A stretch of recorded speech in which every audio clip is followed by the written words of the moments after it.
Margie! Gail! Nawawala si Mia. Tutulungan ko yung Coast Guard. Nasaan yung diving suit ko? Mia? Jay? Kay, yung kwintas ko. Nasaan yung kwintas ko? Ito.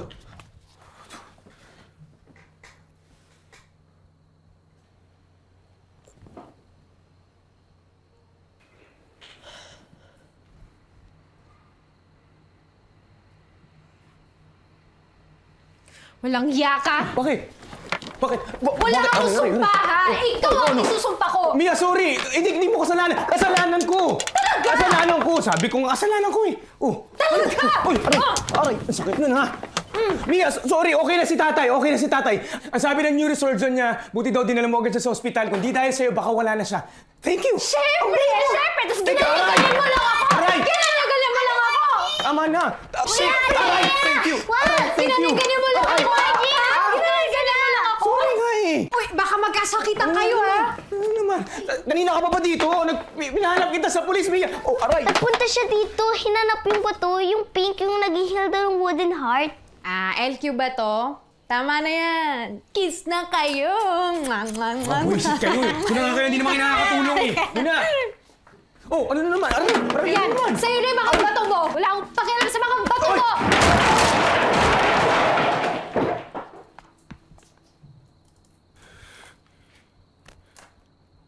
Sinadya mo to eh.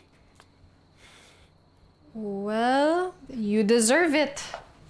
Quits na tayo. I never really expected that you would be that serious.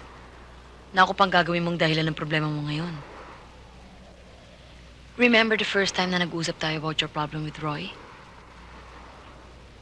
Akala ko ba nagkaintindihan tayo that those things are not supposed to be taken seriously?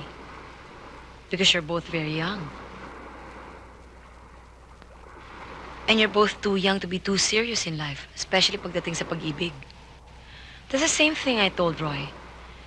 He's not any different from you. Pareho kayong napakabata pa. Lahat ng mga nakikita mo rito, lahat ng mga nangyayari rito, pati na rin lahat ng mga nararamdaman ninyo, it's normal for your age. So don't get hold of them. Let them go. Don't make problems out of them. Enjoy it. Enjoy your youth. Huwag niyong madaliin.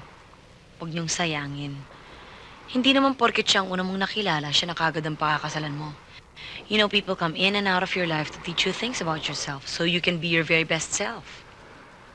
Pagkatapos, darating din yung time na iisipin mong it's about time you get serious with life. Tulad ko. Ngayon ko lang nararamdaman na dapat pala naging seryoso ako sa buhay ko noon pa. Tama nga si Richie eh. Masyado kong pinahaba yung pag-i-enjoy ko sa buhay ko.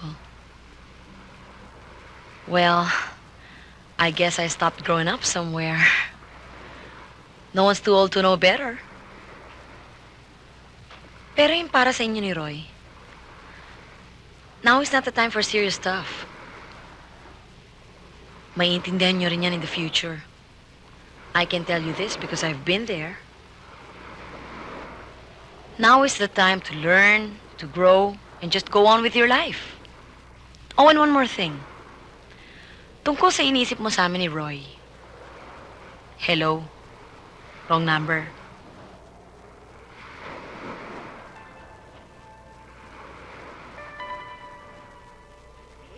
Kalahin mong magkakaroon ng Oo. Sa pinakamahusay mga buyer sa lugar na ito. yun ang isa pa. At Hindi ba kaklase mo siya? excuse me ho. Kung hindi itong magkakaroon ng kaayusan, talagang magiging gulo ang takbong mga pangyayari. Oo, talaga. Totoo yan. oo. Pero wala namang gulo na hindi maayos. Totoo yan. oo. Kailangan daanin lang yun sa magandang pag-uusap. Sabi nga nila, kahit ano, makapag-uusap nga. Pinararas na maganda talaga yan.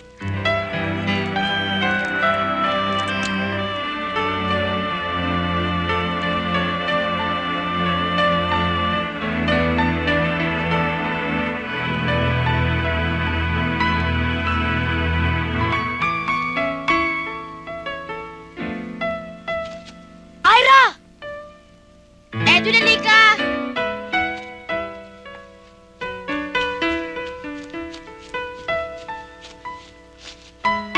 sa'yo. Ang ganda, salamat ha. Kinuha ko yan sa bakuran namin para sa'yo.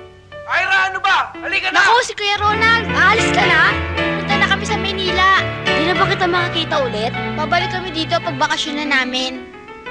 Ito, remembrance. Sige ah.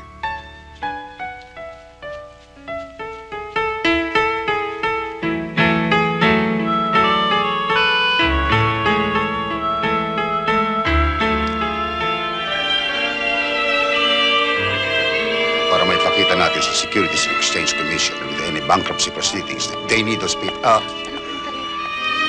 Ano ginagawa mo rito? Nakikiramay ako sa inyo. Ano mo ka Tama na, kuya. Please. Tama na. Ang lakas ng loob! Bakit ha? Ha? Pati ba naman tong bahay at lupa namin pag-iinteresan niyo yung magama? O baka naman pati atol pa ba gusto niyo kunin? Sige, kunin mo! Kuya, please. Ang kapal ng mukha mo! Tama na. Kuya, please. Ronald!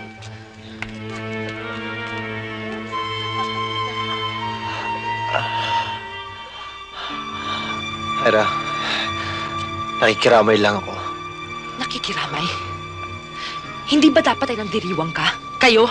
Dahil nasa inyo na ang asyenda namin? Kinamkam nyo na? Ira, Pinulag niyong papa. Niloko niyo siya para makuha niyong lahat ng gusto niyo. Ang kapal talaga ng mukha mo. hindi totoo mga sinasabi mo. Sabihin mo sa ama mo, magtutuos pa kami. Gagawin kong lahat para mabawi ang asyenda naming ninakaw niyo.